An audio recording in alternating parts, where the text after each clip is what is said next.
as more wards are picked up by this tide, and just about on time as the wards are expiring for both teams. As you do see, all the wards are now just about to be gone, as Schwab's ward is disappearing very shortly. This Omni Knight still staying in mid lane. This Tide Hunter working his way up towards top. We will see if he's able to get anything as a B call comes out from this Omni Knight. Gush going in on the Tide Hunter, as they do get the kill on Days of Glory down here bottom. Sorry, I was expecting something to happen up here with this Night Stalker coming up. However, nothing.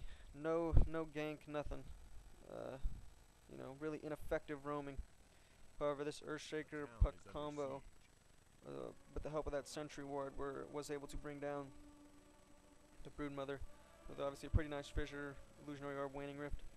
And will he go for it? No, he does not decide to try to throw off that fissure. Excuse me, as they continue to sit here in middle lane. And the thing about ineffective roaming, like the Night Stalker just did, is he allowed the Omni Knight to catch up and farm and also get a few levels up. As now he should be ganking. It is nighttime. You need to roam, son. You need to get your roam on. And this Earthshaker's coming in down from the ramp. We'll get hit by this Ancient Apparition. Tide Gush, more right clicks. Down he will go to the Ancient Apparition. Spotted with this ward right here. Really nice movement from the supports. Noticed him coming in, moved down to the ramp, was able to get a gank off, and now they are pulling, and it's 200 for sentries. You really should have got that ward pool blocked off and pulled much earlier. This Night Stalker and Omni Knight going at it with more right clicks, one right clicks, as this Night Stalker continues to chase, but will not dive the tower. As this Earthshaker TP's back up towards top. This Broodmother setting at level 8, 31 and 6. About 4 creeps a minute, pretty nice job. 15 creeps for this anti-mage, only 2 creeps a minute, as they are going to go in on this Ancient Apparition. As a Disruption gets dropped off, a Soul Catcher, a Fissure, and the Night Stalker coming around for a gank will bring him down with a Void. They will continue to dive on this Tide Hunter. Anti-mage backed up, but the Tide Hunter, but the Night Stalker did not, as he continues to run, drops a Void.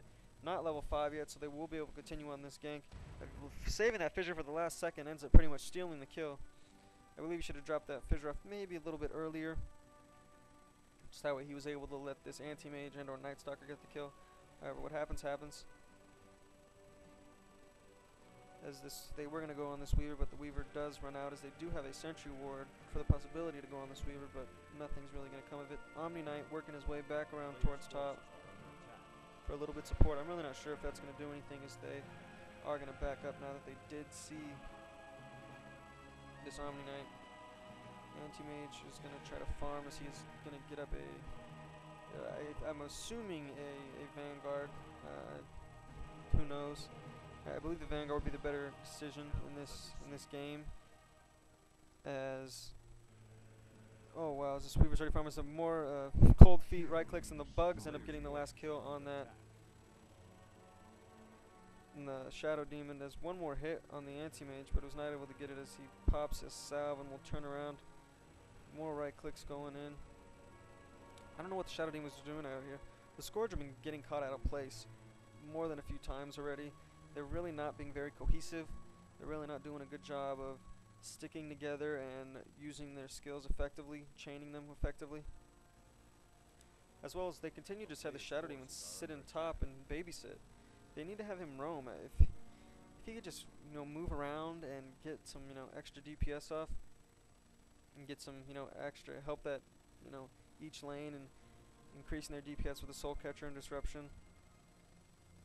It's just he's such a strong, effective ganker. I'm really not sure why they're not moving him around.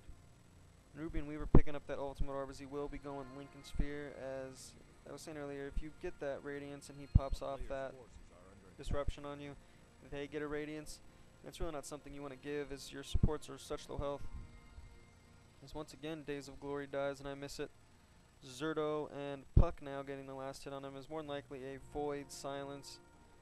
Silence from the Night Stalker, followed up by Illusionary Orb, Waning Rift, Silence from the Puck. We're able to bring the Broodmother down before he's able to run anywhere. Dual jungling from this Anti-Mage, and Shadow Demon. And this just shows you how under-farmed and how it shows you their massive inability to even sit in lane. They're both sitting here jungling. Really kind of sad. You really I'm really not sure what they're gonna do at this point, as this is slipping farther and farther in the favor of Sentinel as a harass of Fissure goes off. Not really gonna do anything. I'm gonna go ahead and do an item check as we will see 1,000 gold on this Weaver as he will be picking up a Ring of Health. So they are going in on this Tidehunter. Tidehunter pops his Ravage, Disruption on the Tidehunter. Tidehunter will continue to get right click down. Zerto gets the last hit on this Ancient Apparition. He gets frozen in Cold Feet. This Earthshaker overextending himself, getting hit from the tower now. Will go in as this last hit will go to the Weaver. Notice the last hit goes to the Omni Knight with that double damage. More right clicks going down. They will continue to hit on this Night Stalker as he gets away. Will they bring down, as it looks like they appear, they will bring down this Shadow Demon as he continues to run, and they last Sakuchi right click. Oh, as he disrupts himself to get away, but to not take that last hit, however, will go down, and they are going to feed this kill to the Weaver as the puck comes in, drops a ultimate. I'm really not sure what he's doing here. Illusionary Orb, Waning Rift, a heal going off on this Tidehunter. This Cold Feet getting dropped on this puck. Phase shifts out of it, but then the last hit will go in. Will be on the Omni Knight. Night Stalker, very low health, continuing to run. We see his Anti-Mages, and then we see a, whoa, what a beautiful Ancient Apparition ultimate as he is able to bring down this Night Stalker as he runs away. Really well played. As they are just getting stopped. The Sentinel really seemed to be going in one at a time. It was very close to being a heal, which would have gotten the kill, as it does do 360 pure damage. However, the Scourge seem to be running in one at a time.